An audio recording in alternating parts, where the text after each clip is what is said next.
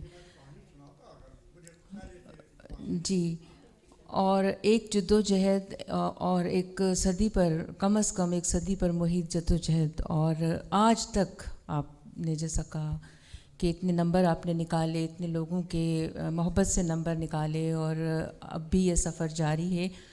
تو جب آپ بات کر رہے تھے تو مجھے ٹینیسن کی نظم یولیسس یاد آ رہی تھی کہ وقت شکست تو ہمیں دے دیتا ہے، لیکن ہمارے جو جذبے ہیں، ہمارے جو اندر جو ایک دھن ہے کام کرنے کی اور آگے بڑھنے کی، وہ وقت بھی نہیں بجھا سکتا. یعنی یہ کیسی لو جل رہی ہے، وقت بھی نہیں بجھا سکتا. بہرحال آج کی جو گفتگو رہی آپ سے، میں سمجھتی ہوں ہمارے جو نوجوان ہیں وہ اس سے مستفید ہوں گے، زیادہ محنت کریں گے، زیادہ اچھا لکھنے کی کوشش کریں گے. اور آج کی جو نشست، جتنے بھی ہمارے شرکاء ہیں، سب سے مل کر بہت زیادہ خوشی ہوئی، اور خوبصورت احساسات، خوبصورت باتیں جو زبان کی خوشبو سے مہک رہی تھیں، آپ نے ہمارے ساتھ شیئر کی. اور یہ سلسلہ ہمیشہ جاری رہے گا. جیسے آپ نے کہا کہ اس ادبی میلے کی وجہ سے بہت سی ایسی زبانیں جن میں ادب شائع نہیں ہوتا تھا، وہ بھی متحرک ہو گئی ہیں. تو ایک لحاظ سے جو انسینٹیو دیا ہے وہ جاری رہے گا، اور آپ بھی اپنی یہ کتابیں جمع کرائیے گا ہمارے پاس افسانوں کے ترجمے کے ساتھ، تاکہ پھر آئندہ کبھی جس طرح اب آج کتابیں آپ نے دیکھیں، کیونکہ ابھی تھوڑا سا وقت ہے اس لیے میں یہ بات کر رہی ہوں کہ باتیں تو ہواؤں میں اڑ جاتی ہیں، لیکن جب ہم اسے ان باتوں کو کتاب کی صورت لے کر آتے ہیں تو وہ ادب محفوظ ہو جاتا ہے، وہ ہمیشہ کے لیے ہوتا ہے. تو یہ سلسلہ جاری رہے گا. تھوڑی دیر کے بعد مشاعرہ ہے، لیکن آپ سے گزارش کروں گی کہ ایک تصویر ضرور بنائیے گا، اور انشاءاللہ آپ سے پھر آئندہ بھی ملاقات ہوتی رہے گی. بہت بہت شکریہ.